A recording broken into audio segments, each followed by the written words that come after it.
Assalamualaikum warahmatullahi wabarakatuh. Di sini kami akan mempresentasikan hasil kerja kelompok kami, yaitu mengenai bab manajemen portofolio. Sebelum itu, perkenalkan, nama saya Putri Iit Maulida, dan ada teman saya, yaitu Ayu Setiang Ningrum dan Etika Huljana.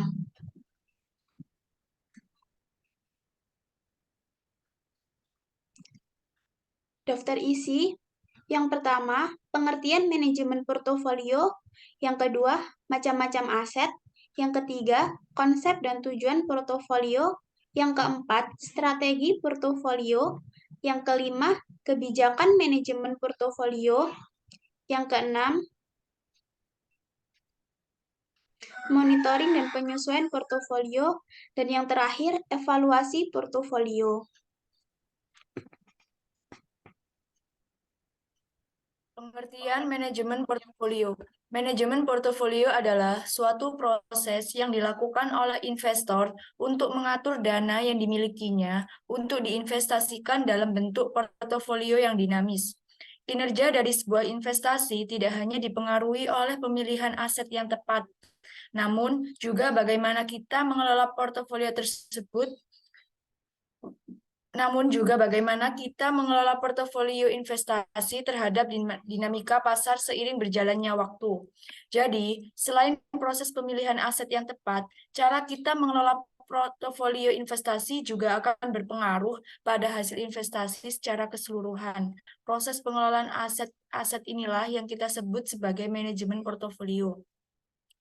Macam-macam aset. Aset dibagi menjadi dua, yakni aset real dan finansial aset. Aset real adalah aset yang dapat dilihat secara fisik dan dapat disentuh, misalnya rumah, tanah, dan emas. Finansial aset. Finansial aset adalah aset yang tidak dapat dilihat secara fisik dan tidak dapat disentuh, tetapi memiliki nilai, misalnya deposito, saham, reksadana, dan obligasi. Dengan demikian, manajemen portofolio adalah bagaimana kita mengalokasikan uang kita ke dalam masing-masing kelas aset yang berbeda. Misalnya, dari 100% dana investasi yang kita miliki, sebesar 40% kita alokasikan ke dalam emas, 30% ke saham, 20% dalam bentuk obligasi, dan 10% dalam bentuk deposito. Kebijakan alokasi tersebut yang kita sebut sebagai manajemen portofolio. Dan tentunya, strategi manajemen portofolio sangat penting dilakukan untuk menghadapi perubahan dan dinamika di pasar seiring berjalannya waktu. Misalnya, jika keadaan ekonomi cenderung menurun, kita akan mengurangi porsi alokasi pada saham menjadi 5% dan meningkatkan alokasi aset obligasi sebesar 45%. Inilah gambaran umum dari strategi manajemen portofolio investasi. Konsep dan tujuan portofolio. Menurut ahli Jeffrey Weston, portofolio diartikan sebagai kombinasi atau gabungan berbagai aktiva. Aktiva itu dapat diartikan sebagai investasi surat berharga finansial seperti deposito, properti, obligasi, dan lain-lain. Tujuannya adalah tidak menginginkannya suatu resiko yang mengakibatkan kerugian. Namun, pada kenyataannya, hampir semua investasi atau usaha mengandung resiko apabila yang bersifat jangka panjang.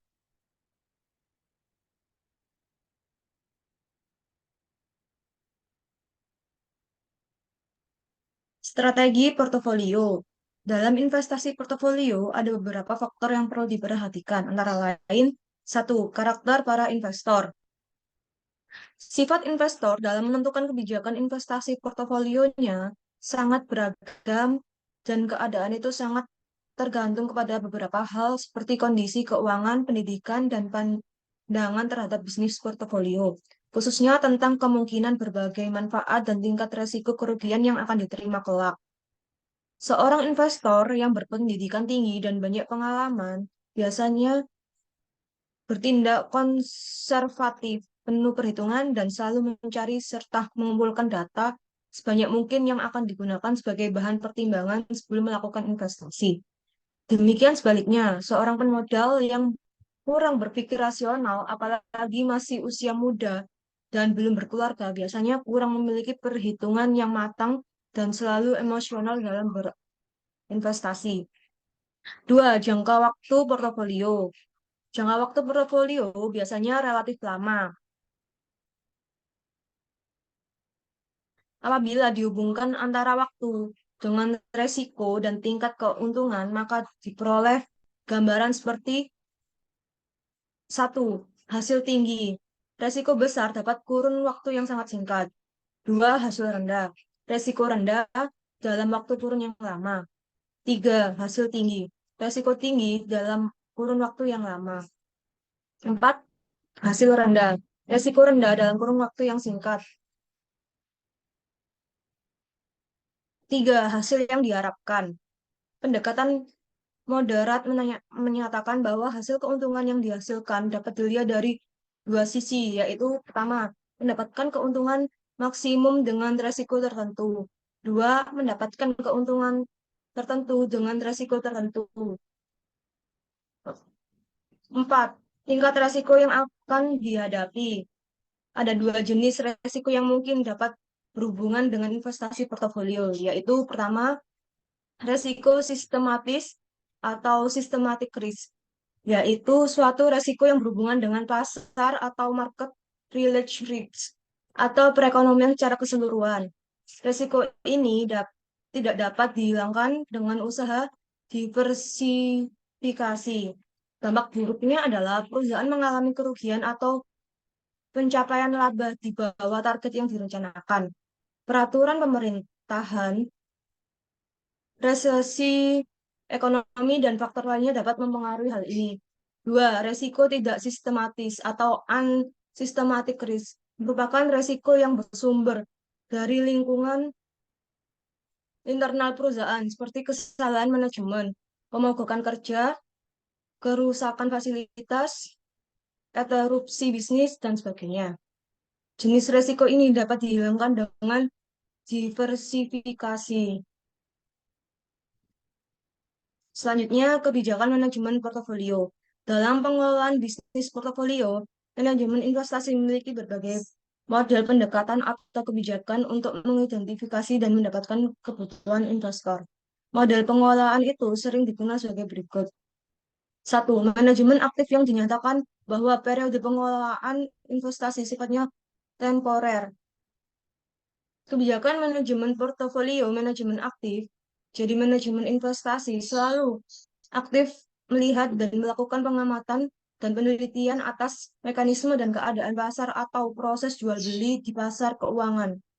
Untuk kemungkinan dapat mengganti atau mengkonversi suatu jenis instrumen investasi sekuritas kepada bentuk lain dengan harapan akan mendapatkan tingkat keuntungan yang lebih besar.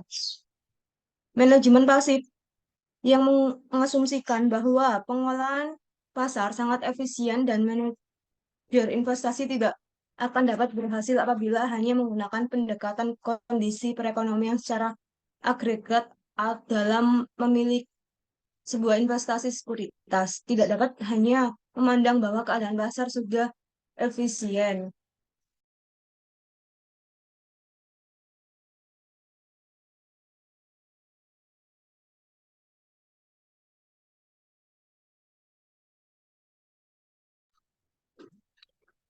Selanjutnya, monitoring dan penyesuaian portofolio. Aktivitas monitoring dan penyesuaian portofolio dapat dilakukan dengan cara memonitor kondisi pasar.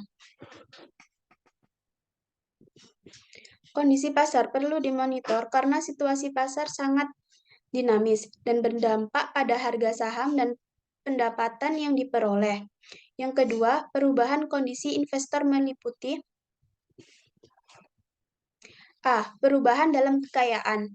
Sebuah perubahan dalam kekayaan dapat menyebabkan investor untuk berperilaku secara berbeda. Mungkin menerima lebih banyak resiko dalam kasus peningkatan kekayaan dan menjadi lebih menghindari resiko dalam kasus penurunan kekayaan. B. Perubahan dalam horizon waktu. Secara tradisional, kita memikirkan investor menjadi menua dan menjadi lebih konservatif dalam pendekatan investasi mereka. Perubahan dalam kebutuhan likuiditas, sebuah kebutuhan untuk berpendapat yang lebih baru akan meningkatkan penekanan pada saham yang membayar dividen. Sementara penurunan dalam kebutuhan pendapatan baru dapat mengarah pada investasi lebih besar dari saham kecil yang potensinya akan didapatkan bertahun-tahun di masa depan. D. Perubahan dalam situasi pajak. Seorang investor yang berpindah ke golongan pajak yang lebih tinggi akan menemukan obligasi pemerintah kota lebih menarik, dan juga waktu dari realisasi dari laba modal bisa menjadi lebih penting. E. Perubahan dalam pertimbangan regal atau regulasi hukum mempengaruhi perubahan investor secara reguler, baik hukum pajak atau hukum yang mengatur rekening, pensiun, tunjangan hidup, dan seterusnya. Yang terakhir, perubahan dalam kebutuhan dan situasi unik investor menghadapi sejumlah kemungkinan perubahan selama hidup mereka, bergantung pada banyak faktor ekonomi, sosial, politik, kesehatan, dan yang terkait dengan pekerjaan. Investor melakukan pemonitoran digunakan untuk melakukan penyesuaian terhadap portofolio. Evaluasi portofolio. Ada dua hal yang penting yang menjadi syarat dalam menilai performa dari seorang manajer investasi, yaitu kemampuan dalam memperoleh tingkat pengembalian di atas rata-rata untuk suatu tingkat risiko tertentu. Kemudian kemampuan dalam mendiversifikasi portofolio sehingga menghilangkan semua risiko non-sistematik. Jadi, tahap akhir proses investasi adalah penilaian kinerja portofolio. Dua variabel di atas, yaitu tingkat keuntungan dan risiko, merupakan variabel relevan yang digunakan dalam kinerja portofolio.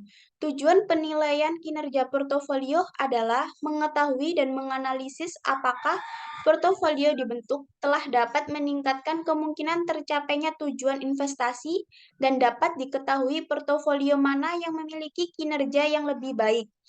Dalam tahap evaluasi, pemodal melakukan penilaian terhadap kinerja atau performance portofolio, baik dalam aspek tingkat keuntungan yang diperoleh maupun risiko yang ditanggung. Sekian presentasi dari kelompok kami. Apabila ada salah kata dan kurangnya, mohon maaf. Wassalamualaikum warahmatullahi wabarakatuh.